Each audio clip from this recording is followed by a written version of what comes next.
All right, let's get going. I'd like to welcome you for the penultimate lunchtime talk of the fall semester of 2020.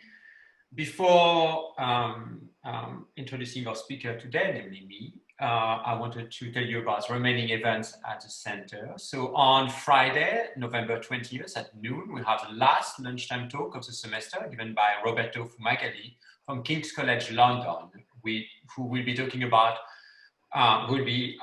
giving a talk whose title is "We should not use randomization procedures to allocate scarce life-saving resources." So a very timely lecture to end the semester. Now, I also wanted to remind you that we still have 2 lectures in the cognitive ontology seminar that the center has been organizing with Adina Roskis. And the next one is on Thursday, December 3rd at 10 a.m. It's going to be given by Professor Joe McAfee. And the title is Atlas of the Mind, Neurodegeneracy and Pluralistic Ontologies. And the last lecture of the problem of cognitive ontology will be given on December 10th by Professor Carl Craver from Washington University. I also wanted to tell you a bit about next semester. So next semester, all of our lectures will be online. So we've decided to play it safe and organize all the talk online. We will start on January 19th with a debate, the center debates COVID. And the debate will involve our own Jonathan Fuller, who is professor in the Department of History and Philosophy of Science at Pitt. And John will be debating with Mark Lipsitch, who is an epidemiologist. You probably have heard of him during the COVID times, who is an epidemiologist in the Harvard School of Public Health. So at noon on January 19th, the center will open with a debate between John Fuller and Mark Lipsitch. And on January 22nd and 23rd, we will have an online conference organized by Mike Dietrich on ancestry, evidence, inference, and identity. And you're all invited to this conference. And then we will have our usual schedule of lunchtime talks, annual lecture series lectures, as well as probably a seminar in the philosophy of physics. You will receive some notification if you follow us on Twitter or if you follow us on Facebook, the Center for Philosophy of Science Facebook page. But we will also put a notification on the center's webpage. You will be able to register to any of these events by going to the center's calendar and choose the events you're interested in. All right.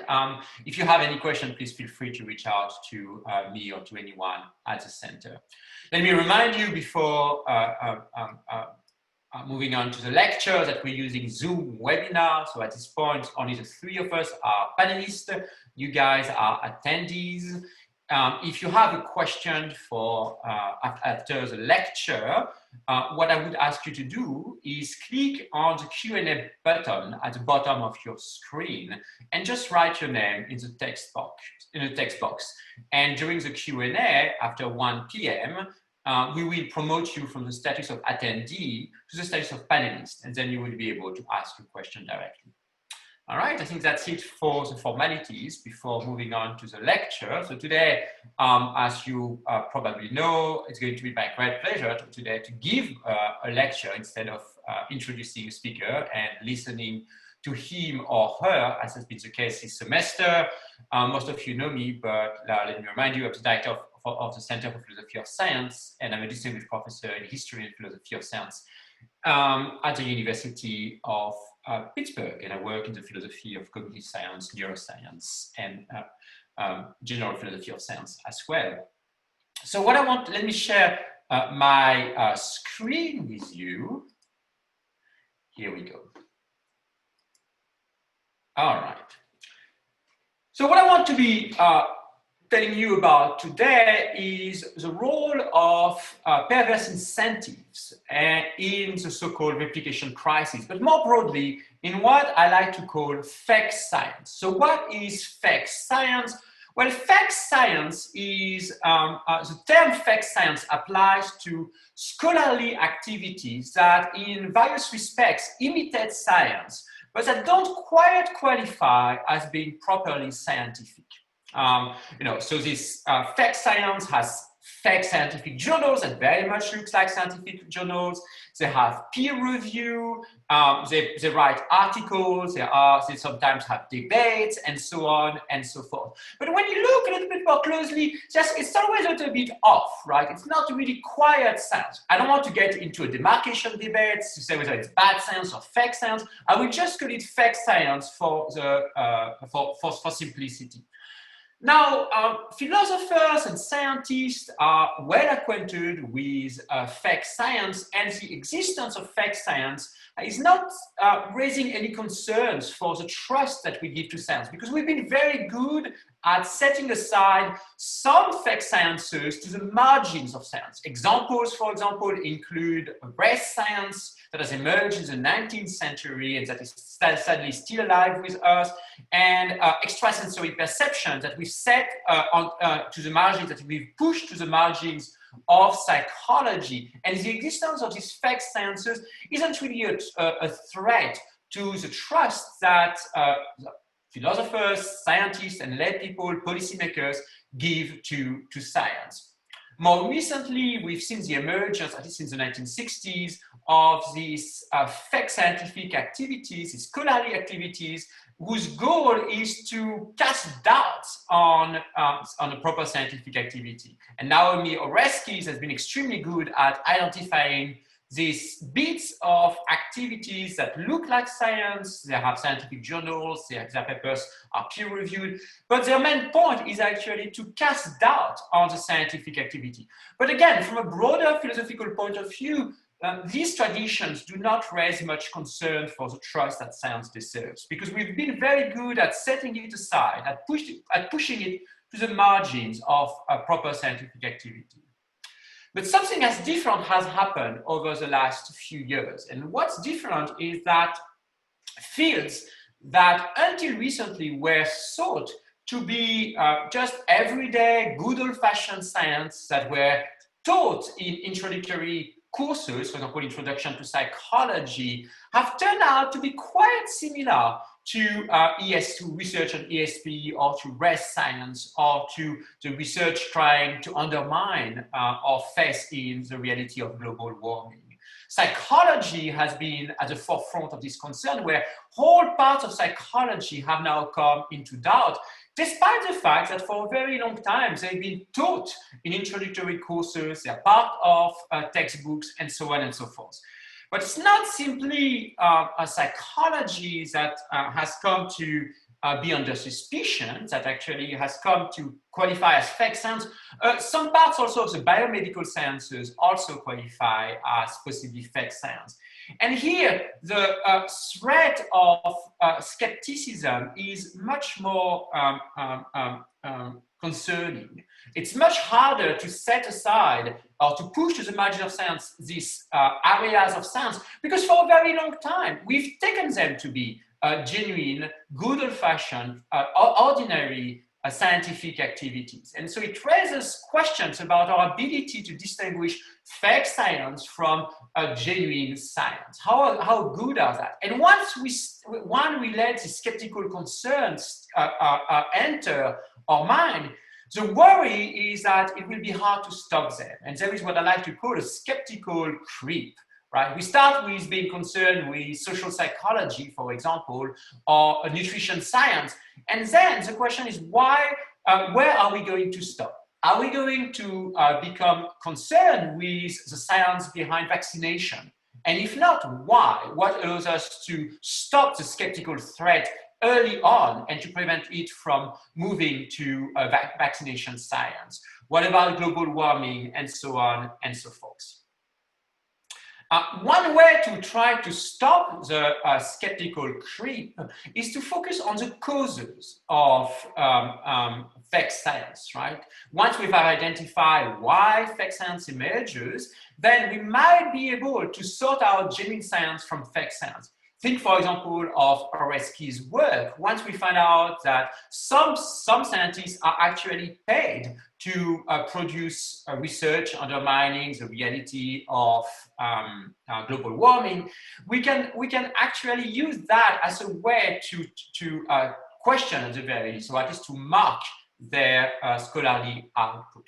So what I want to invite you to do today is to take part into whodunit, right? And the idea is to try to find out who, or more in that case, what is responsible for the emergence or the existence maybe of fake science. At this point, it's useful to distinguish two types of causes. On the one hand, what I like to call proximate causes, and on the other hand, distal causes. So proximate causes are aspects of scientists' experimental practices and theoretical practices that explain why their data are not trustworthy. By contrast, distal causes are aspects of the broader social organizations, the environment in which scientists work, that explain why scientists' experimental and theoretical practices lead to untrustworthy science, right? So today, in contrast to what I've done in some of my past lectures, I want to focus on the distal causes. And when you focus on the distal causes, what you find out is a usual story. Right? It's very commonly assumed that the reason why scientists engage in experimental and theoretical practices that result in untrustworthy science is because of the incentives that they have that they face, right? So the incentives are perverse, and they result in unreliable data, in untrustworthy science. What I want to do today is to invite you to rescue the fall guy. I believe that there is very little reason to take the usual story seriously. And in fact, I believe there's pretty much zero reason to think that the incentives that scientists are faced with are responsible for the existence, emergence, growth maybe of untrustworthy science. So that's going to be the goal of this lecture, is to try to rescue the fall guy, to try to rescue Mr. Perverse Incentives. But before focusing on the suspects, remember we are in a whodunit. I think the first thing we need to do, as one would do in any good whodunit, is to establish that a crime was committed, and to establish that there is such a thing as fake science. And I think it's not too hard to show that there is such a thing as fake science. In many ways, we should have known for a very long time that something was fishy in many fields of science. What you see here is graphs from an influential paper by Fanelli published in 2010. And this graph reports the number of positive results across areas of science. For example, in psychology, more than 90% of the paper are reporting positive results. In fields like, for example, biochemistry, nearly more than 85% of the papers report positive results. And in a field like space science, on top of this graph, more than 70% of the results report of the papers report positive results. Now, for many of these fields, these are unbelievable numbers. It's just unbelievable that nearly all the scientific outputs done by psychologists and biochemists and people in the biomedical sciences would lead to positive results. Why? Well, because in many of these fields, the power of the studies are not are not designed in a way to reveal the truth. One way to show that that is the case is to focus on the power of the study. So the power of a statistical test is the probability of rejecting the null hypothesis, of obtaining a significant result, if the null hypothesis is true to some degree, or if the specific alternative hypothesis is true. Right? So put more simply, if you assume that your own hypothesis is true, that the scientific hypothesis is true, what's the probability of being able to show that this hypothesis is true? And if you look at psychology, for example, over the last 50 years, at least 50 years, the power of most statistical tests, the average power of statistical tests has been about 0.5.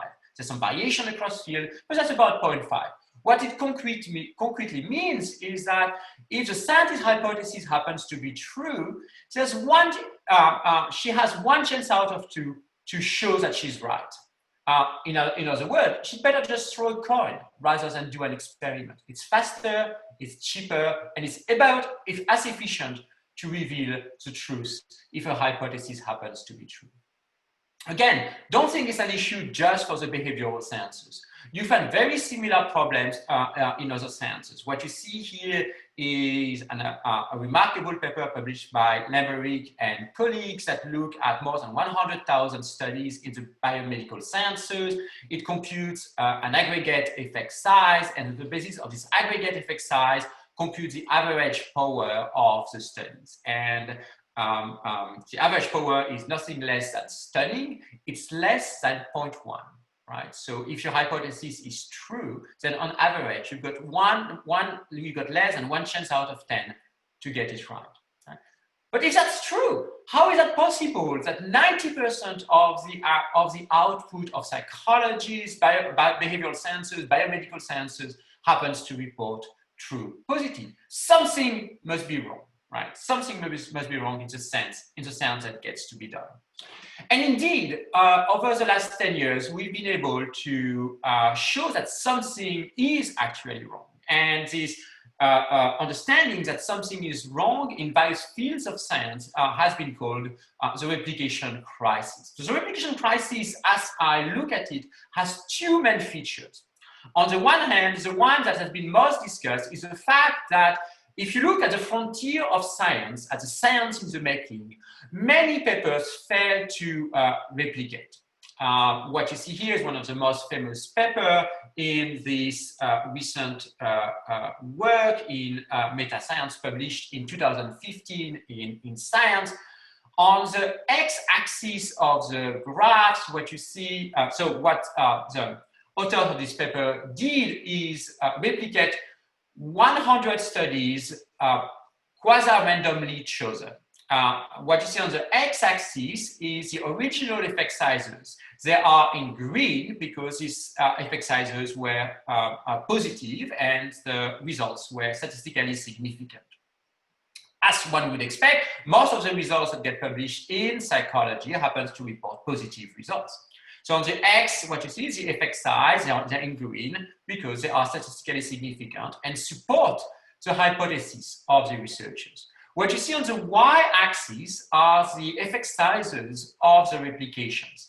And what should strike you immediately is that most of these effect sizes happen to be not significant. They don't reach the conventional level of significance. In fact, 2/3 of them fail to reach this level of significance. If you take that to be a benchmark of replication, it's a bit controversial, but we'll leave it at that for today. You can see that a large majority, more than a majority of positive results published in psychology journal fail to replicate. And if you look at the distribution of dots here, you see that in general, the effect sizes of the replication are attenuated compared to the effect sizes of the original study. And many are centered around 0. I should notice that a recent paper called Multilab number 5 has actually replicated this failed replication. So that's a very stable result. So that's the first aspect. It's not simply articles published in second order psychology journals. You find a similar phenomenon when you look at the articles in behavioral sciences published by Science and Nature. The results here are a little bit better, slightly more than half of the articles did replicate, but it still leaves a large proportion of articles that fail to replicate if you take obtaining a significant result to be your benchmark for replication. So that's the first component of the replication crisis. Many articles, a surprisingly large number of articles at the frontier of science, fail to replicate. But that's not, and this phenomenon goes beyond the behavioral sciences. You find very similar results in the biomedical sciences. Here's a well-known paper reporting that out of 53 landmark studies in oncology, so study of cancer, only 6 were successfully replicated. So about 10% of the landmark studies in oncology were successfully replicated. So replication failure is a very common aspect of science. It's not the only aspect of the replication crisis that I think we should be focusing on. The second component of the replication crisis, one that has been less discussed, is the existence of what I like to call ghost literatures. So a ghost literature is a literature that is made of many different results, dozens, sometimes hundreds, that seems to be converging on the same phenomenon. They use different methods to establish the reality of a given scientific phenomenon and theorize about the nature of this phenomenon. They seem also to build on them. There is a sense of accumulation of knowledge when you look at them. But it turns out, with hindsight, that these ghost literatures are made, by and large, of false positives. Some examples of such phenomenon is a literature on power pose that was led by Amy Cuddy's power pose is this phenomenon where by taking a dominant physical posture, you are changing your hormones and as a result become more risk-taking. And Amy Cuddy has argued that it was extremely significant from a social point of view because it was supposed to help minorities, particularly women, to be more assertive and to put themselves in a better bargaining position. Dozens of papers suggested that power pose was a real phenomenon until Simons and Simonsons, together then with other scientists, shown that most of these results are probably false positives. Now, the literature on power pose is not the only one. A larger literature, which is probably largely made of false positives, is a literature on willpower. The idea that your will is like a muscle that can get extenuated. And when your will is extenuated, then you are more likely to make mistakes. You're more likely to be unable to resist temptation, and so on and so forth. Hundreds of articles have argued for the reality of this conceptualization of the will that was emerged in the 1990s. It was taught in textbook and at the undergraduate level until it became clear in the 2010s, following some meta-analysis and some pre-registered large-scale replication, that willpower was probably not a real phenomenon. Right? That's an example of what I call a ghost literature. So the crime. What's a crime that we're investigating? Well, the crime has 2 components at least. One of them is a number of papers that failed to replicate at the frontier of science.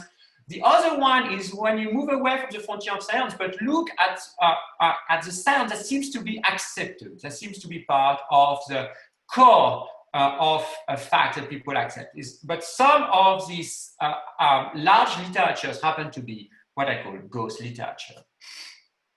All right, so much for the crime. Let's move now to the possible suspects. And meta-scientists, philosophers, psychologists, epidemiologists, biomedical scientists, and others have discussed a bunch of possible candidates that could explain why there is so much fake science in science. I won't have the time, because that's not the point of this talk, but I won't have the time to talk about one of them. But I want to focus on a very likely and plausible candidate, Mr. Questionable Research Practices. So with most people working on this topic, I agree that one of the reasons for the prevalence of fake science is because scientists engage in questionable research practices, so or QRPs. What is a questionable research practice? Well, a questionable research practice is an aspect of scientific research that undermines the reliability of available empirical literatures and as a result of the theories that are developed to explain the alleged empirical discoveries. It's these questionable research practices are quite diverse, but it's useful to distinguish two kinds. On the one hand, you have the very well-known phenomenon of publication bias. So here, that's the idea that scientists distinguish positive and negative results, results that support their hypothesis and results that fail to support their hypothesis. And they write up and submit to journals only those results that are actually positive. Negative results are set aside in the file drawer. I guess nowadays they're put in a special folder on their computer. Publication bias is extremely well known. It's been discussed for decades now. More recently, the focus has been on p-hacking. So p-hacking itself is a concept that applies to many different practices. All these practices have that in common, that they increase the probability of getting a significant result. Examples of p-hacking include things like dropping outliers, right? With an eye toward getting a significant result. You can drop this outlier, drop that outlier, and see whether you get a significant result when you do so. You can run many analyses, including various covariates, right? You fit various statistical models, and which vary depending on which covariates are included, and you see which of those work. You can do sequential sampling, namely you add data to the existing data and you compute the p-value as you do so, and you present your results as if you had not done sequential sampling. And so on and so forth. So that covers a large range of possible practices, all of which increase the probability that you're going to get a significant result. And in fact, if you combine those practices, you're almost certain to get a significant result. I think there's a consensus that publication bias and p-hacking are proximate causes of fake science, of untrustworthy science. The question of interest today is not so much its proximate causes, but the question is why. Why do scientists engage in questionable research practice? And that's what I want to be focusing on for the remainder of this lecture. And that's where the fall guy is coming in. Because when you ask the question, why do scientists engage in publication bias? Why do scientists suffer from a publication bias? And why do scientists engage in p-hacking? The usual answer that you get is because of that incentive. So incentives scientists are faced leads them to p-hack and leads them to set aside negative results. Today, I mostly want to focus on p-hacking, and we can come back to a publication bias later on in the Q&A if you want. What I will be arguing is that, in fact, there's very little evidence that incentives are responsible for scientists engaging in p-hacking. Now, here is one of the many people who claim that incentives are responsible for the prevalence of fake science. Stuart Ritchie, in his recent excellent book called Science Fiction, How Fraud, Bias, Negligence, and Hype Undermine the Search of Truth. He has a whole chapter on perverse incentives, and here is what he says about this chapter. What we will find is that the scientific incentive system engenders an obsession not just with certain kinds of papers, but with publication itself. The system incentivizes scientists not to practice science, but simply to meet its own perverse demands.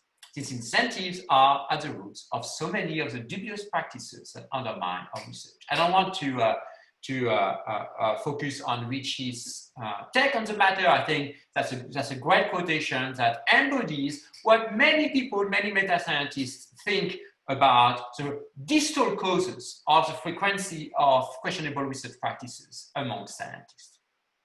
So what's the story? What's the usual story? Why, what's the story that incriminates the fall guy? Well, to get the story, we must focus on what motivates scientists. So most scientists, I think we can agree, are motivated by doing good science. They want to do good science for its own sake. They actually get into science because they really love science and they want to know the truth, or they want to actually get a better understanding of how things work. So scientists are motivated by good science. It would be a mistake, however, to believe that that is their only motivation, some heroic, somewhat old-fashioned model of a view of scientist motivation. Many scientists are also motivated by a desire to become eminent. They want to be recognized. They want to be recognized by their contribution to science. And, many of them want to have a successful career. It's pretty nice to live in a lovely city with a reduced teaching load and a lot of resources to do what one likes. Of all this motivation, eminence is extremely important. Why is it extremely important? Because it's a means for a successful career. One will have a successful career with all the financial and concrete goods that come with it if one manages to become eminent. So eminence is particularly central. How does one become eminent? Well, there's a lot of work in the sociology of science on that matter, and there is a consensus that there are two main components for eminence. On the one hand, productivity, on the other hand, influence. So to be eminent, one needs to publish a lot, right? To be productive, one needs to have a very, very, very long CV. Furthermore, one's work needs to be influential. Right? It needs to shape the course of science and to be recognized by others. One way to be influential is to publish in a high-impact journal. Right? If you're a scientist, the holy grail is Science, Nature, maybe PNAS, papers, places where your scientific output will receive a lot of attention. Right? So scientists are, because they care for eminence, are incentivized to be productive and to also be influential. And the usual story, the story we're trying to undermine, the Fall Guy story, is the idea that the incentives for productivity and influence lead to the prevalence of questionable research practices. Why? Well, because once one engages in p-hacking, then one needs fewer resources to obtain positive results. Drop outliers, do more analysis. If one engages in such practices, one will be able to get positive results quickly. One will also get fewer negative results that one will be compelled to set aside. Right? And as a result, one will manage to be productive. But one will be also more influential. One will be more influential, a scientist will be more influential because she will be able to have simpler media-friendly narratives, right? If a scientist engages in p-hacking, she can transform the messy results, including the negative results that don't quite fit the hypothesis, into a set of simple positive results that make for a compelling narrative that can be sold both to scientific journals, but also to the popular media. That's one way, if you want to be on the science page of the New York Times, having a media-friendly narrative is one way to do it. The other reason why scientists might be incentivized to p-hack is that allows them to test bold, probably false hypotheses. If you take bold, probably false hypotheses, your results probably won't be the one you expect. But if you engage in p-hacking, you might turn your unfriendly negative results into positive results for bold, eye-catching, attention-grabbing hypotheses. And again, that allows you to be published in Nature, Science, and to reach out and to get a mention in the New York Times. So the usual story that one gets about the distal causes of fake science is that the incentives for productivity and influence lead people to engage in questionable research practices, particularly p-hacking, because it allows them to be productive, fewer resources, fewer negative results, and to be influential by testing bold hypotheses and having a consistent, simple narrative about the empirical facts. Again, so what I want to do is to show that there is very little reason to believe this usual story. I want to rescue the Fall Guy. And I will need to do that in two different ways. First, I'm going to look at the alleged evidence for the usual story. The alleged evidence for the hypothesis that the incentives for productivity and influence explain why scientists engage in p-hacking. And then I will look at some formal modeling of this idea. Okay, let's start with the empirical evidence.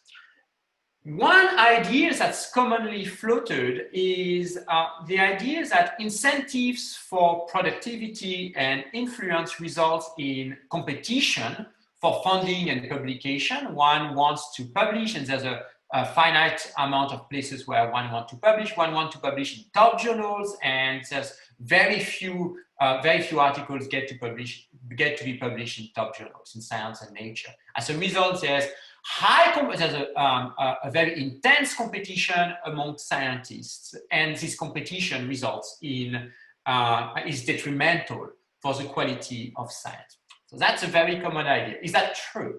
Is competition somehow the middleman between the incentive of productivity and influence and the likelihood to engage in questionable research practices, particularly in p-hacking?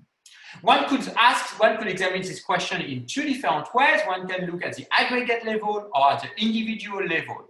Looking at the aggregate level means looking at aggregate units, but when one looks at these aggregate units, one looks at whether units with more competitions are more likely to show signs of p-hacking.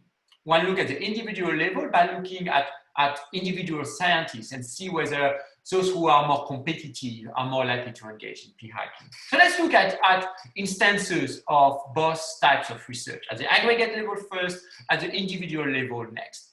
There isn't that much empirical work on the effect of competition on the prevalence of questionable research practices, but an influential paper was published in 2010 by Daniele Fanelli again, another paper, not the same one that was mentioned earlier, in PLOS, Do Pressures to Publish Increase Scientist Bias, an empirical empirical support from US states data. It's a very ingenious paper, even so ultimately it is unconvincing. But what Fanelli does in this paper is look at the scientific output at the level of states in the USA. So what you see here on figure 1, taken from this paper, is the proportion of positive results for each state in the US. So for example, scientists in New England apparently only publish positive results. Good for them. Scientists in Tennessee, for example, on the left side of the graph, publish only 70% of positive results. Why is that relevant, you might ask? Well, the frequency of positive results is taken to be an index in the frequency of questionable practices. The more positive results you see, the more scientists might engage in questionable research practices in p-hacking. Okay, that's the thought. Now you compare this aggregate level states. You have here an index of p-hacking, and then what you want is an index of competition across US states.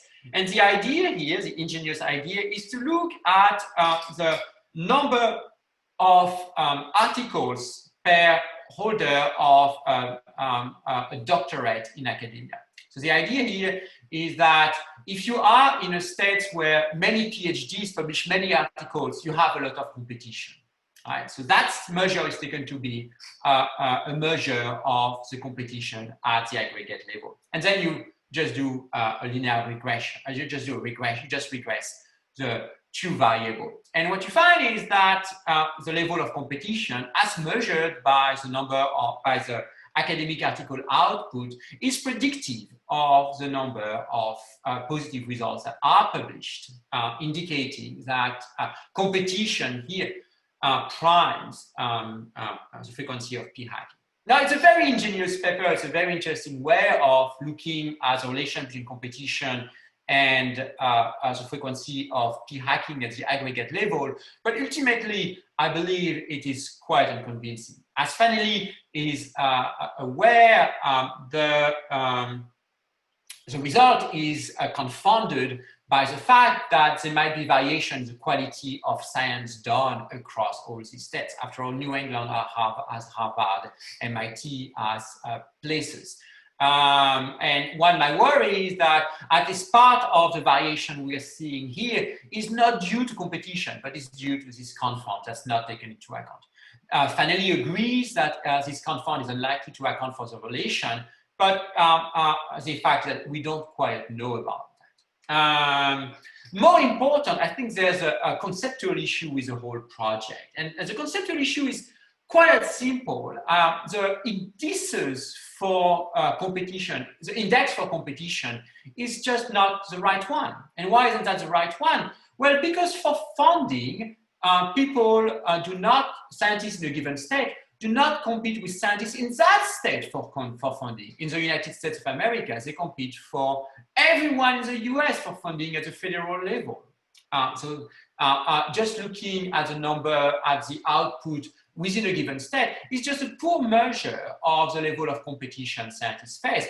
And for influence, scientists do not compete with people in their states. They compete with everyone in the world. A scientist at the MIT or at Caltech will be competing with a scientist at Tsinghua, for example, in Beijing, right? So competition is, I think, poorly indexed by the measure that finally happened to be chosen.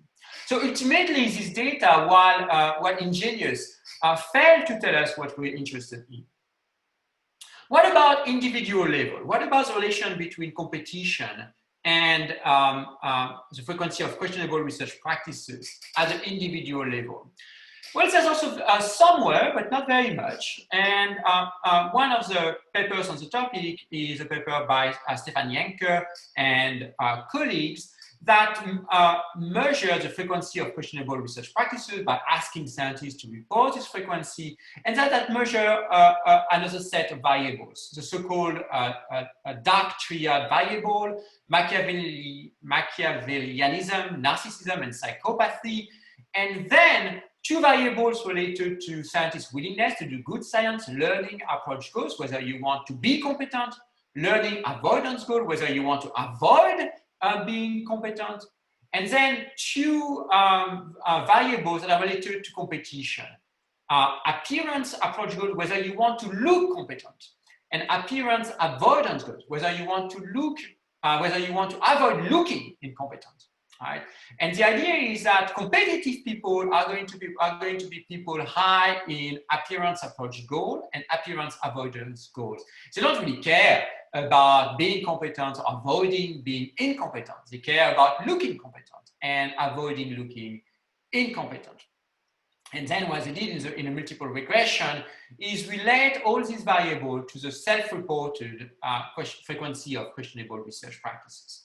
And as you can see on figure 1, so the bold lines are the significant line at the 0.05 level, is that the two variables related to competitiveness, appearance approach goals and appearance avoidance goals, do predict the frequency of questionable research practices. And in fact, they are some of the most predictive relations that Jenke and colleagues were able to observe.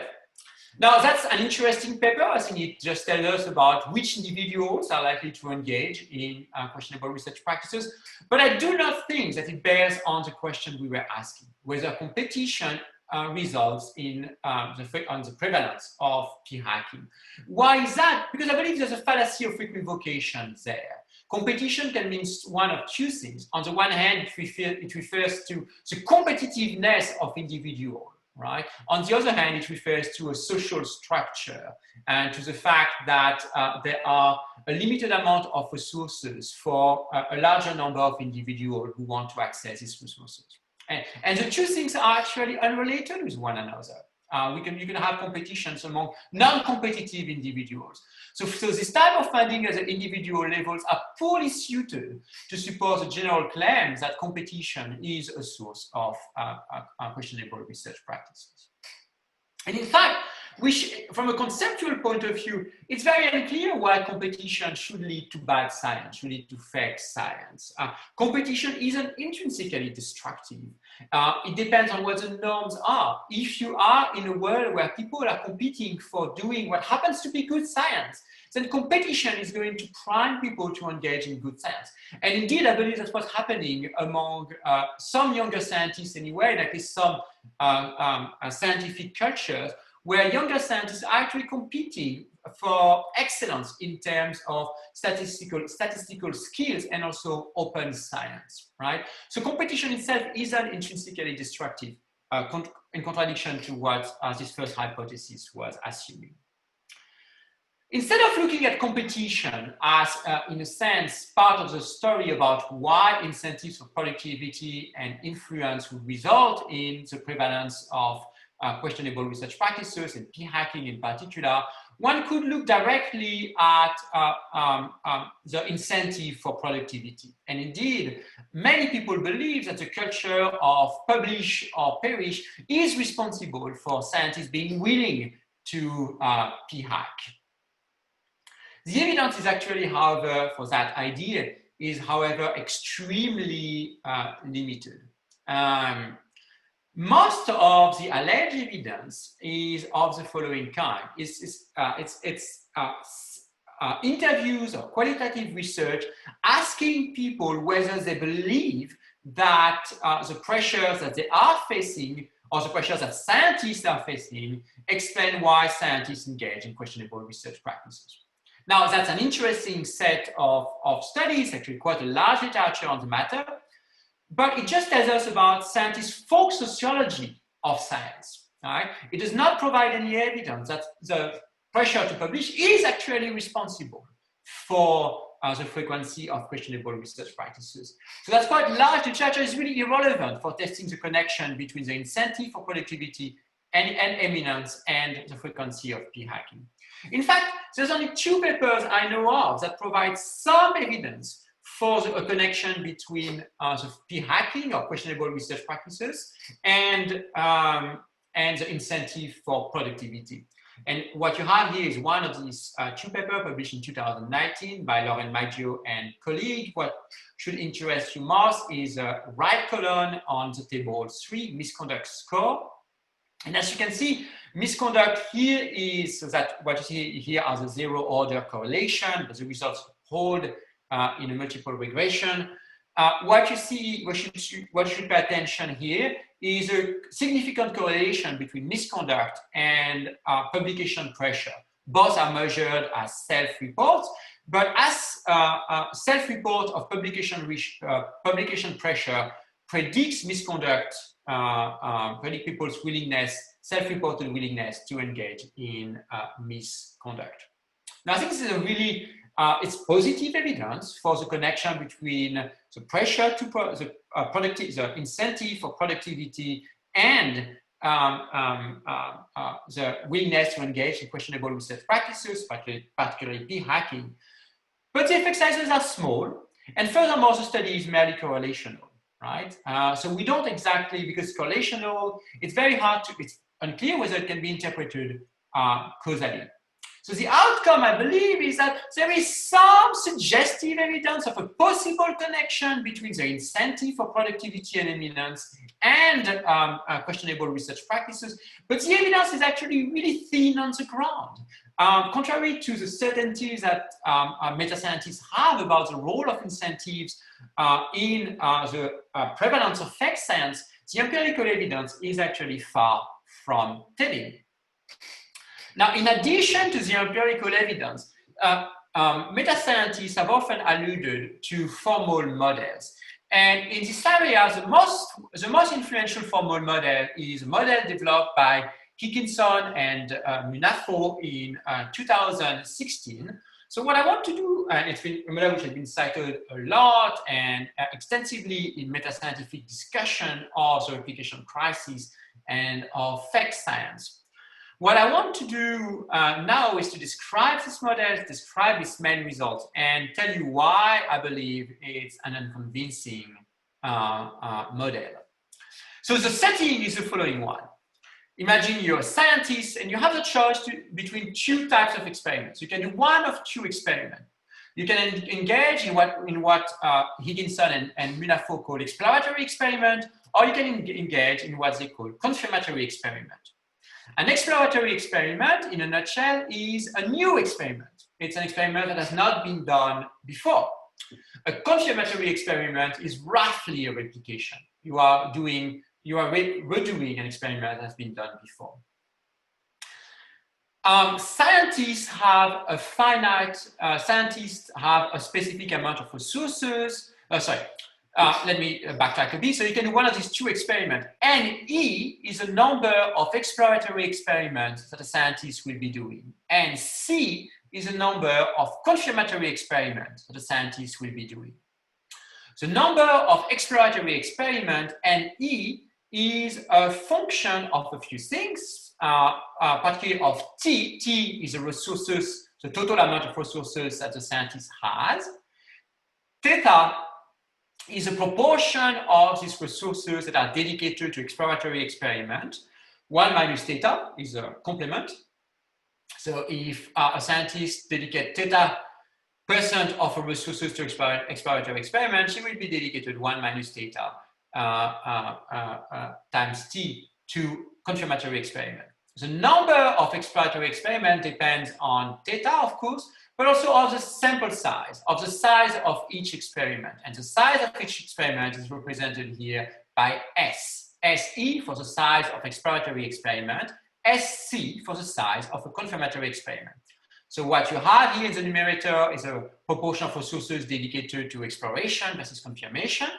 And to have the number of results of studies, you divide that by the number of studies that the scientists run. And the number of studies that the scientists run is a function of the size of the studies. When a scientist runs many studies, she can run small studies, she can run many studies. When she runs big studies, she can run only few studies. K here is a constant, which represents the constant cost of doing an experiment. All right. So that's the setting. Let me tell you a bit more. So NE is, sorry, I made a slight mistake. NE is not the number of studies that are run, it's the number of studies that are published. It's the number of exploratory studies that are published versus the number of confirmatory studies that are published. So the number of exploratory studies that are published is a function of the number of exploratory studies that are done, which is what we've been talking about so far, together with the filter for publication. And here's the filter for publication for exploratory studies is based on the following idea. Only positive results are published for exploratory studies. And whether you get a positive results depends on a few things. The probability of your hypothesis, which is FE, right? You can be tested an unlikely hypothesis, a bold new hypothesis, or you can do self-science, test a likely hypothesis. And the power of your test, which is represented by WE. So W times F is the probability of providing evidence for a true hypothesis. Alpha times 1 minus F is the probability of publishing a false positive. And all of that is going to be weighted by A, and A is a term that ensures that large studies are more likely to be published. As you can see, A is equal to 1 minus M, where M is a constant, divided by the size of your sample. So a larger study here that converges to 1 as S increases. A larger study is as a result more likely to be published. Right? So that's it for the number of exploratory studies that happen to be published. It's a function of the number of studies, itself a function of the proportion of your resources dedicated to exploration, divided by your average sample size. More small studies, more studies attempted, and also a function of your positive results and your false positives. Confirmatory experiments work roughly along the same line. The proportion of resources dedicated to confirmation divided on the denominator by the size of your sample size. But the main difference here is that when you do a replication, a confirmatory experiment, negative results here are possibly published, whether they are true negative or false negative, with a probability which is measured by psi here in the equation. So not all negative results are published, but some are. And there is no benefit for doing a large study when one here is doing a confirmatory experiment. Okay, so a scientist decides how much she wants to dedicate to exploratory experiment, confirmatory experiment, and she decides the size of her sample. And then there is a payoff function that works as follows. That's VR, and the payoff function is going to be a function of the number of exploratory experiments that is done and the number of confirmatory experiments that is done. It's a linear function of the number of exploratory experiments, and it's a negative exponential function of the number of confirmatory experiments plus of the total number of experiments that happens to be done. All right. Now, it's a lot of terms. I hope you've got the gist of it at the very least. It's an interesting model, and it leads to interesting results. And the results here are summarized by these two graphs here that you see here. On the x-axis, it's the power of a study, which is a function of the sample size. Smaller studies have a lower power, larger studies have a larger power. So whether you actually whether you're incentivized to do small studies, whether you're incentivized to do large studies. And what you see on the y-axis is a proportion of exploratory experiment versus replication. And that's for various parameters, particularly gamma and phi, which are parameter in the payoff function. And what you can see is that for these two analyses here, there's much more in the paper, of course, but for these two analyses, it happened that scientists are incentivized to do small studies with low power and to do mostly exploratory studies, right? So in a world where you have to choose between exploration and confirmation, doing new studies or doing a replication, and where your payoff function is as described on the screen right now, on the right top part of your screen, most scientists are going to be engaging in original science, do very few replications, and do very small studies. Now, it's a really interesting model. It's been really influential. It's been widely discussed, but I think it's actually far less compelling than what is usually assumed. And I think for two distinct reasons. The first one is that its applicability is really quite limited. I think that's a really nice, it might be a nice model of what goes on in the biomedical sciences, but I think it's not, some of its assumptions don't fit quite well with the behavioral sciences. So for example, until recently, confirmatory studies replications were just very unlikely to be published at all. So scientists were not really confronted with a choice between doing confirmation and doing replication. Furthermore, the term A, which was a penalty for small studies, for the confirmatory studies, might make sense in the biomedical sciences. Until recently, it made very little sense for the behavioral sciences, where people were not at all punished for doing small studies. So there are aspects of the model that seems to be limiting its applicability as a model of the choices that scientists in general are actually making. But be it as it may, one might still treat it as an interesting model for at least some sciences. But even so, it's very clear that the results aren't really surprising, that the results are fairly transparently built into the setting of the model. And that's my second concern, is that the bias against replication, against what they call exploratory studies, is transparently built into the payoff function. And the bias for small studies is transparently built into the way NE is actually defined. So we don't really learn very much by looking at this model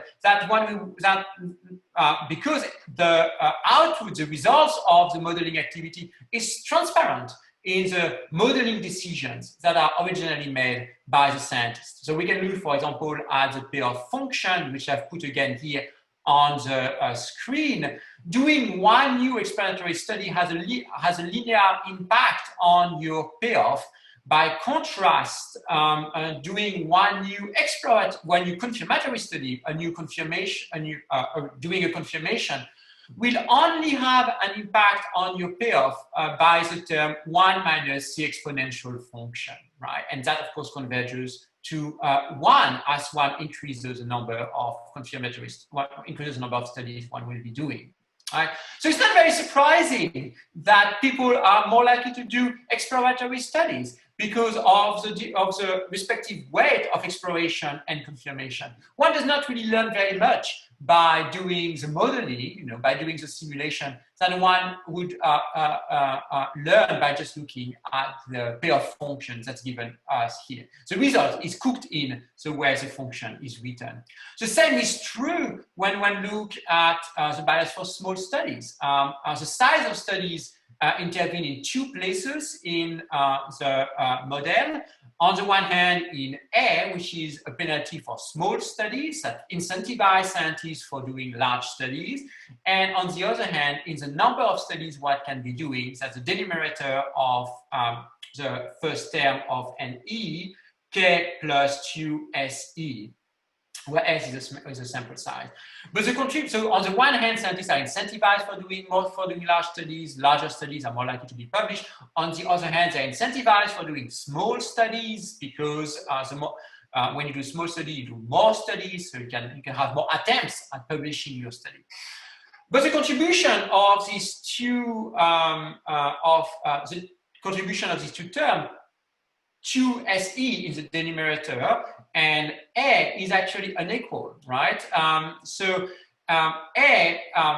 One benefits much more by doing a small study through SE because one increases the number of attempts at publishing than one will benefit by doing a large study, right? So the different contribution of the size in A and in the denominator of the first term of NE just transparently explain why scientists are actually incentivized for why the simulation results in scientists doing more small studies with low power. So again, the simulation here don't tell us anything really new compared to the very setting of the problem. All right, so the outcome here is that while this model is interesting and definitely worth looking at, we don't really learn a whole lot because the outcome of the model is in fact cooked in the very equations of the simulations. I think it's time to finish. Just remember, our goal in this whodunit story was to rescue the fall guy who has been accused of being responsible for the prevalence of p-hacking in science, Mr. Perverse incentive. And what I hope I've been able to do is to convince you that, in fact, there's been very little reason at this point to think that scientists engage in p-hacking because of the incentives for productivity and for influence, themselves driven by their desire for eminence. Now, at this point, you might say, well, if perverse incentives is not guilty, if he's not the culprit, or at least if we don't have any reason to take him to be the culprit, who is responsible? Who else? Well, it's good I'm reaching the end of this lecture because I don't quite have an answer to that question, and I will leave you on that. On that, thank you for your attention. I hope you enjoyed the lecture. Let me remind you that if you have a question, what we would like you to do is to click on Q&A and to indicate your name to ask to put your name, and then we'll promote you to the panelist status. Thank you very much for your attention. We have a little bit less than about 25 minutes for Q&A, which is now open for discussion. So please write your name if you have any question on this matter, and then we'll promote you to the statue of panelist. All right. I think Kerry, you have one question. All right. And Axel as well.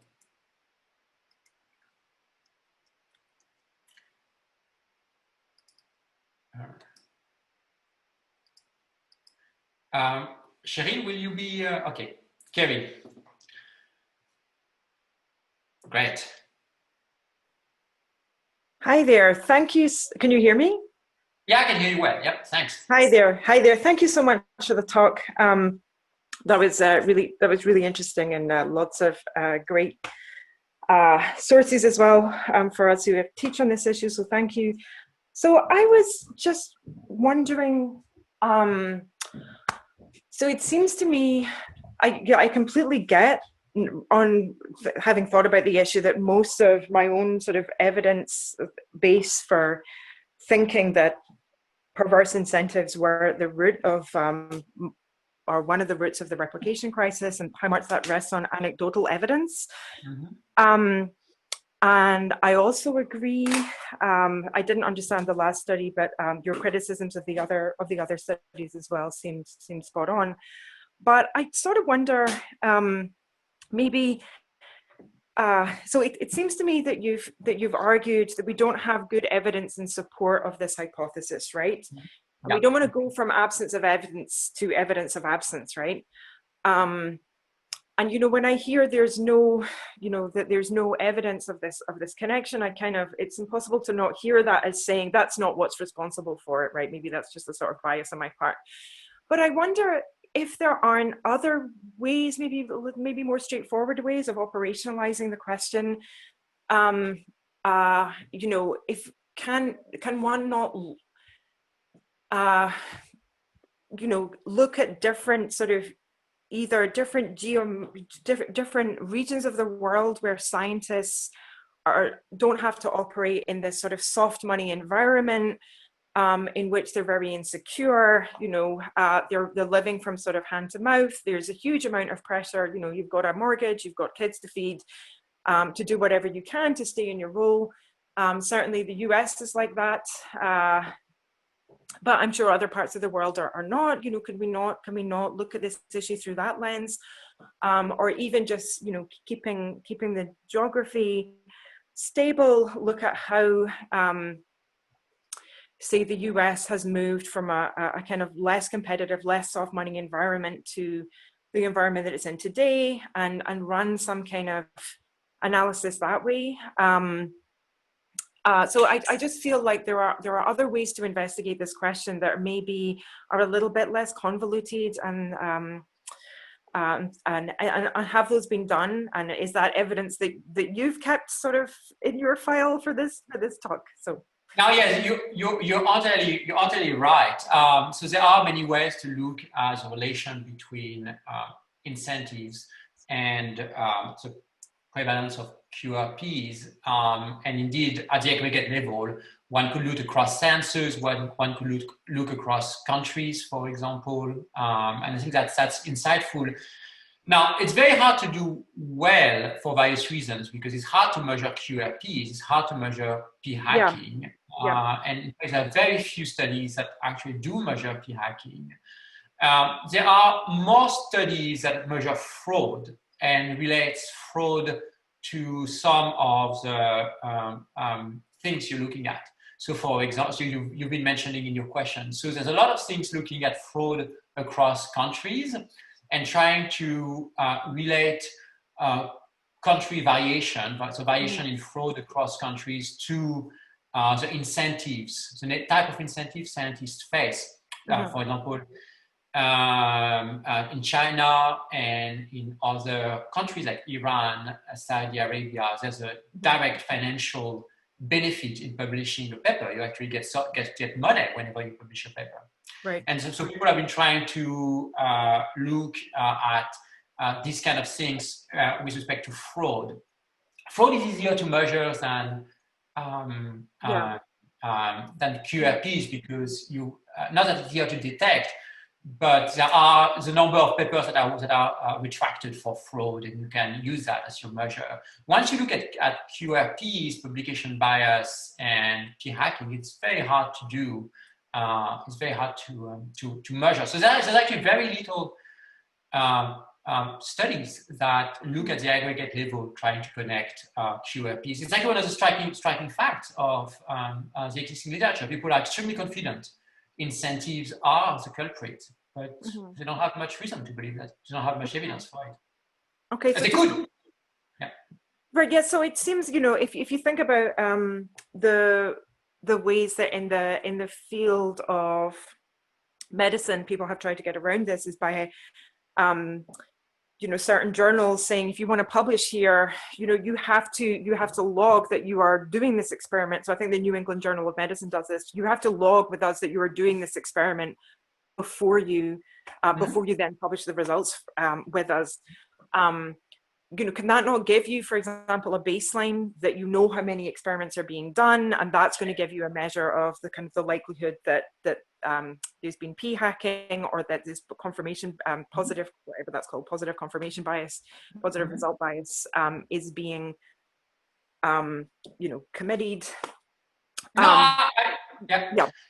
You're totally right. I mean, there are so in medicine since 2007, I believe, but don't quote me on that. If you're federally funded, it's not in the journal, but if you're federally funded, you actually have to register your study, your sampling plan, your data analytic plan, and so on and so forth, and you have to report your results. Now, not everyone's very good at that. Not everyone is doing what they're supposed to be doing, but most people do. And then you can indeed study what gets to be published. And you can find traces of p-hacking and also questionable research practices. There's actually quite a large literature on that. But again, then the question is how to relate that to incentive for productivity and influence. It's again, I think it is possible, but I do worry it has not been done. It has not been done yet, to my knowledge, anyway. And so we just don't know. Okay. And I think it does require. I mean, one of the striking facts, I think it does require a level of ingenuity and using proxies to measure what you want to be measuring. So I see that it's a scientific. You're testing a psychological hypothesis, and now I think about it, the way that we do that seems subject to so many of the same criticisms we subject psychology to. So thank you so much. Thank you. Next, Felipe.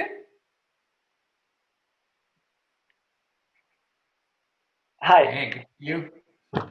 Yes, thank you for the talk. It was great, very interesting, and I think I'm very sympathetic in general to the project of try to ground all these meta science stories on evidence. And I wanted to ask you about the case of publication bias, right? So all your story was, I think, focused on p-hacking, and I was wondering whether you can kind of attack Mr. Perverse incentives when you look at what has happened with publication bias. So I think 10 years ago, there was all this concern, and people were saying, well, we have to publish more negative results. This is a real serious problem. And then there were the online archives. But I think the change or the positive change that only came, I think, when you saw that prestigious journals were opening the doors to publishing negative results, right? And I think you can see a larger number of negative results being published because there was a change in the incentives, right? So I wonder, whether you think that could be one piece of evidence that tells you that the evidence do make a difference, and that this kind of indirectly seen when you change the perverse incentives. Yeah, no, I think that's an excellent idea. So. If I get you right, correct me if I mischaracterize your question. We can look at changes in what get to be published and relate that to a change in incentives. I think what's happening in publication bias is journals are more willing to publish negative results. As a result, changes the incentive. As a result, scientists are more willing to write up their results and submit it to journals. So it fits very well an incentive story. Change in what allows people to maximize their payoff immediately translate into change in behavior. And the idea that we could find similar evidence for p-hacking, I think that's totally possible. I think the evidence is not there yet, but we might be able, when we do the research history of the last 10 years, to actually provide evidence of a dramatic change in behavior as a result of a change in publication norms. And that would be evidence for an incentive story because of the the quick change in the way in behavior. Right? So you allow scientists to publish by doing different things. Scientists do different things. I think that would be quite telling evidence if that happens to work this way. And you're quite right. I set aside publication bias because I do believe that for publication bias, the incentive story works quite well. I mean, I think it's very clear that as soon as you allow scientists to publish some negative results, they are willing to write up their negative results and to send it to journal.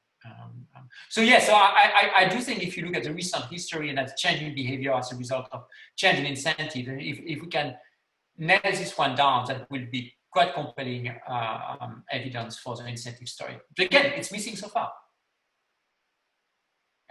Thanks, Philippe. Axel? Hi, Edouard. How are you? I want to focus on your last study because I think it was a little too fast for me, Okay. even though I could see very, very clearly how this bias for small groups and for non-replication, things like that, how it was built in the formulas. But what surprised me is that when you presented the formulas just few seconds before, they just sounded right? They just sounded so like the right thing to say. And so I was surprised how you could go from one to the other just reading the same formulas. So my question is, how did they get to these formulas? And because I think that is where we should also look for another explanation of why we've had this bias, because whatever is being modeled that way is right.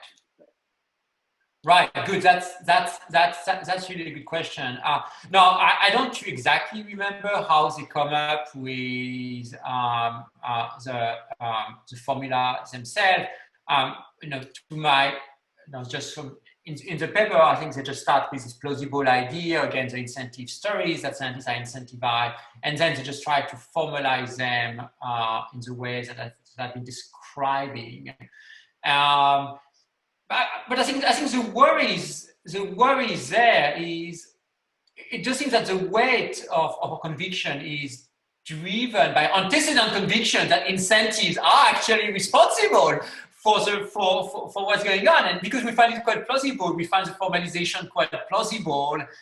But then the simulation not add very much because it's transparently, I think, in the way it's formalized. But then the worry is that isn't that already a antecedent conviction that incentives are really the guilty party there? I mean, that's maybe, I think that's a good question. That's something really,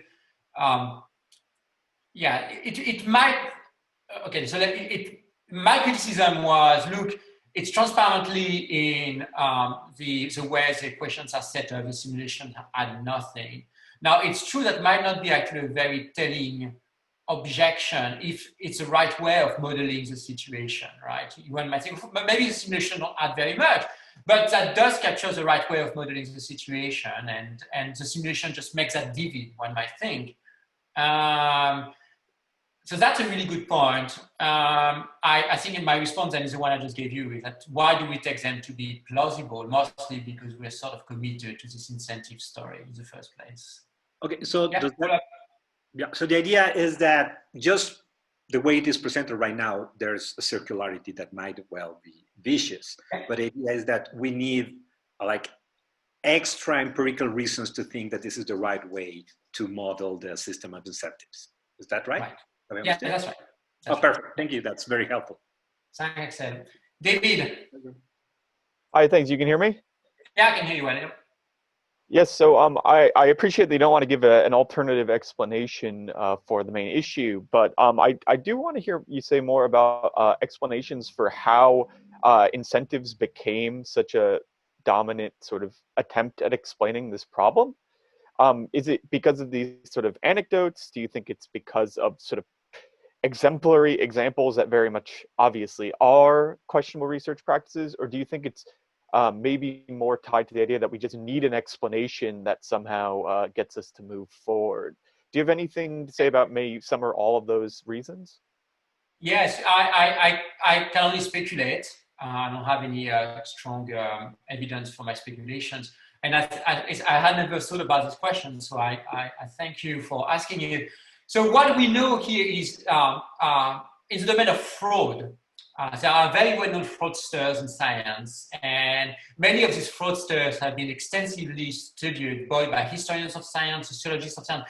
Some have written autobiographies, And they all tell us that the reason they did it is incentives.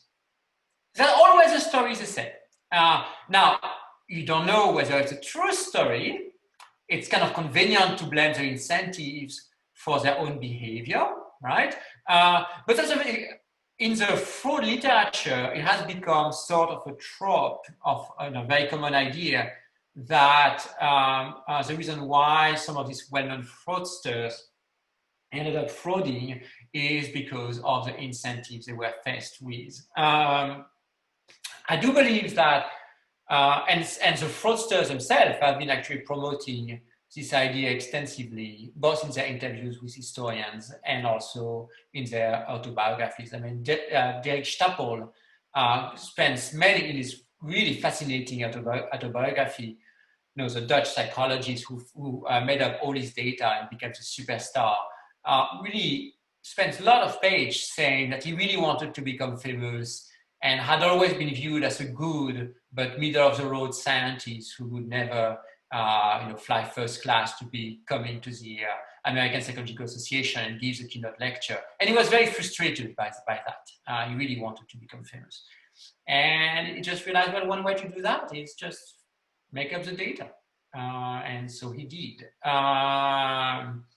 I think what has happened is that this fraud story has been extended to the questionable research practices, right? People take that the alleged incentive for fraud, whether or not whether or not it's a real story, the alleged incentive for fraud extended to questionable research practices such as p-hacking. I'm not sure it's a really reasonable generalization. First, I'm not sure the original story is true, right? After all, it's what the fraudsters say, and the fraudsters have a history of frauding. So I'm not sure what they say is true, but even if it's true, I'm not sure it's wise to extend it to p-hacking. After all, p-hacking and fraud differ in various ways, including whether or not your behavior is intentional, right? Many p-hackers don't intentionally mean to do bad science, right? At best, they try to cut some corners, at best. Sometimes they just follow the norms in their field. So I think that's part of the explanation. That's a speculation. Thank you. Yes, that's also something that I think is part of the story, because I find it very plausible, but I don't feel like I can give a good explanation of why, except by saying what you just said, which is looking at these fraud cases, which sort of feels like reading the autobiography of a losing general in a war, to why they lost to the enemy. They have potential to make up stories. So thank you very much for the answer. Thanks. Colin. Thanks, Edouard. That was very interesting. And I had a question that initially was similar to Axel's about the last model that you presented. But I want to also relate it to the state-by-state study that you criticize and maybe suggest a more charitable interpretation of that. Yeah. So I wanted to sort of follow up a little bit on Axel and make a distinction between deciding on the functional form of the equations and then deciding on the parameter values going into that.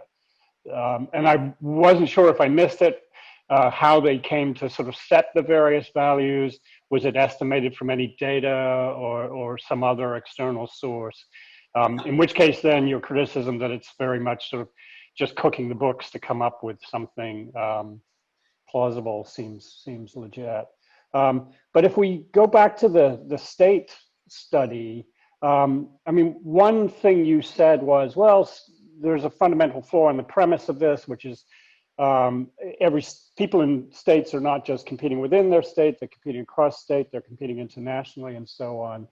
But I think there's a couple of things to say, perhaps, in response to that. One is that might be true, although we have other evidence, say from the work of Katie Berner, that scientists tend to cite their neighbors, not just within the same state, but actually on the same hallway, right? So there is this very local structure to the kinds of things going on, right? And the second was, I was sort of more drawn, rather than looking at Nebraska, which I think was on the far right, which is part of a big cluster of maybe 2/3 of the states where they're all close to 100% positive results, right? I was sort of drawn to the the other end of the distribution and thinking about, is there anything about those places that would give me some ideas? So seeing this as more exploratory rather than explanatory, more ideas about what could be going on there, that would help then give a way of estimating parameters for the kind of model you were presenting at the end. And I think South Dakota was at the far left of that. And I think there were only 4 elements in that. And I started wondering, and maybe I missed this in what you said, but I started wondering about state by state differences in the kinds of science that get done. So I might imagine in South Dakota, there's not a lot of high energy physics going on, but there might be quite a lot of wildlife management stuff going on where you're just more likely to get negative results or inconsequential outcomes, right? But also it's a poorer state. So there's less money generally, and that shifts the incentive structure in a certain way, right? But anyway, that was just my sort of thought about how to use that study a little bit more effectively, and perhaps in combination with building a model.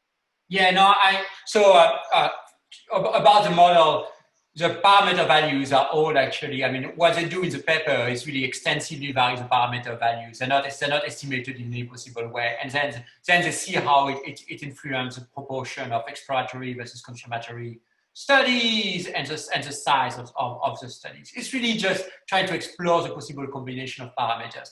I was more concerned with the form of the equations, really, and why somehow, your second question is really ingenious. It goes a little bit both ways. I mean, it does suggest that there are also confounds that might not have been considered by Fanelli. I mean, one might think that the type of science people do indeed is not fixed, and I think you're totally right actually about that across states, and that might actually be the proper explanation of the gradient he finds rather than competition itself. So, I mean, I just focus on the possible confound, which was the variation in the quality of the research that gets to be done. Fanelli is aware of that possible confound, is skeptical. I don't think he does that well a good job of undermining it. But what you're pointing at is actually other possible confound, right? Harvard, a lot of, maybe a lot of math, a lot of physics, a lot of biochemistry and that kind of things, not that much wildlife science. Right. And that's a confound for his study, right? Because if somehow, right. I think maybe one way would be to look at this, and I don't remember whether there are controls for it, but I don't think so, to take his other 2010 studies, where you have the proportion of false, of positive results across disciplines, and see whether you can account for these gradients by looking at the distribution of this discipline across all the states. If you can actually cut part of the variance this way, I think he's got a real concern on his hands there. So I think your concerns actually are not totally supportive of his project. I think it might actually raise further worries, but actually maybe even more telling than the one I had in mind. And I really like your point about the geographical structure of citation. And I think you're right. It does provide some support for his way of indexing competition. I mean, after all, you might think your neighbor is actually in some ways the person you're competing with. and you really want to do better than him or her. So that next time you have together. Yeah. That's right. Pay raise within the department. That's what matters, exactly. Right? And you could see how in some prestigious departments it does work a little bit this way, right? I mean, I suppose psych department at Harvard or the Cox department at Yale, you might think, you have persons who are influential. They're looking maybe at people near them as a way to set their expectations for what it means to be successful in their fields. That's actually one way of defending his geographical way of thinking about how to measure, and that's really insightful. Thanks. Yeah, good. Thanks. Carlos.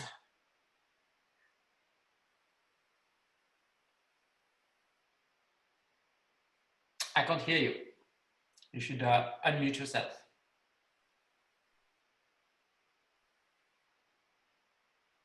I still cannot hear you. All right.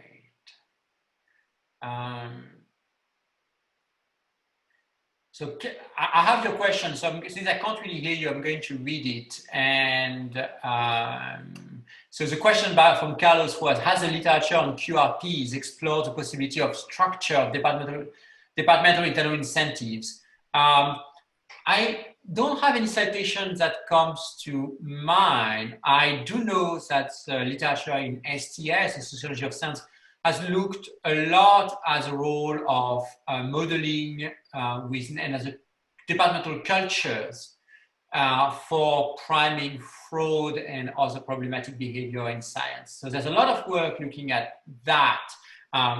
The group I mentioned, De Vries, Anderson, has done quite a lot of work, if I remember properly, on departmental cultures and the frequency of fraud, I believe, but maybe more generally, questionable research practices. And the outcome is, at least from that literature, and there might be more, is that departmental cultures matter a lot. So it's not quite the financial incentives that you mentioned, and you tracked and your rewards, but it's more the norms that are commonly approved within the department that seems to matter, particularly for younger scientists, graduate students, and postdocs, and their willingness to engage into fraud and maybe more generally questionable research practices.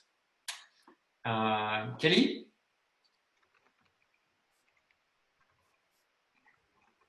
Hi, yeah, thanks. This is really exciting. And I'm interested in also like maybe pushing the envelope a little on these alternative explanations.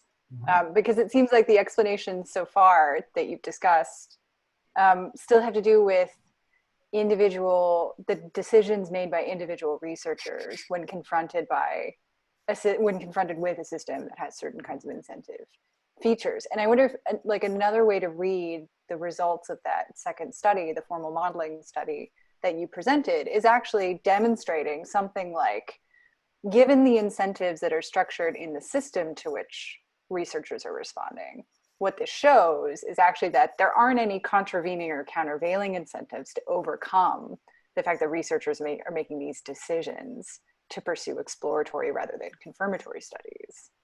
So there's not anything that's built into the system as it's currently structured to allow researchers to make a different sort of trade-off in a way that's going to lead to some tangible benefit to them. So that's really just like a follow-up on, I think, Axel's suggestion. But I'm wondering too about like, maybe there's a different way to talk about the significance of incentives here. So like incentives at the level of the system, like editorial practices or funding decisions or peer review practices.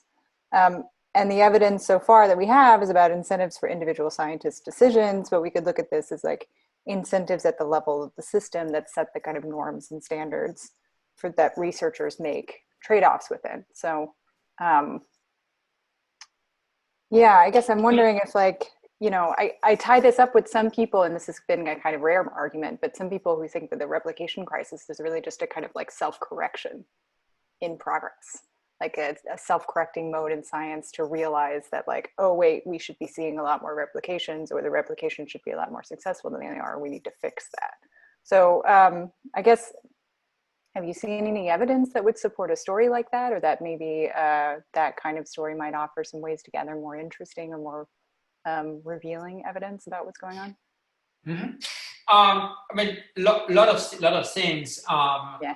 So I don't think the model is actually showing what you take it to be showing. It's just stipulating there is no other forces, right? It's not revealing anything. It's just the way it's built in. You know, it's just the way the model is set up. You know, it's defined in a particular way, and then you get the results you get. So I don't think it shows what you might take it to be showing. So that's one thing about the model. With respect to some broader views about the replication crisis, whether it's just an episode of self-correction that's essential for the march of science. It's a very common view of people who want to, in a sense, undermine the significance of the recent episode in some sciences. It's a way, in a sense, to tell us not to worry. Science is doing what it's supposed to be doing. It's correcting itself and identifying the issues it has. So, people like Fanelli and a bunch of other people have written over the last few years about that. I'm very skeptical of that line of thought. I think self-correction is basically unusual. It does happen, but it's very unusual in science. I think that's a topic for another talk. But the alleged mechanisms that are supposed to be in place for scientists to control their own scholarly activity are all fallible. Would be a compliment. They're unreliable. And most of science is actually not very much self-corrective. So I think I'm very skeptical of these broad ideas that science is a self-correcting activity. I think self-correction does happen sometimes, but I think much of science does not correct its mistakes. So I definitely don't want to see, in the book I'm writing, there's quite a lot actually about on that very question. But so I'm very skeptical of viewing the recent replication crisis as just an episode of self-correction, because I don't think that science is actually self-corrective, despite the fact that self-correction occasionally happens. But I don't think it has mechanisms in place that allows it to be part of the normal course of science. All right, I think we're already way past 30, so I think it's time to stop. I wanted to thank you for attending this lecture, and also thank you for the question during the Q&A. And we'll see you hopefully on Friday for the last lectures for the last lunchtime talk this semester. And then we'll see you next week. So we'll see you on Friday and the next semester, starting in January again. Have a good week.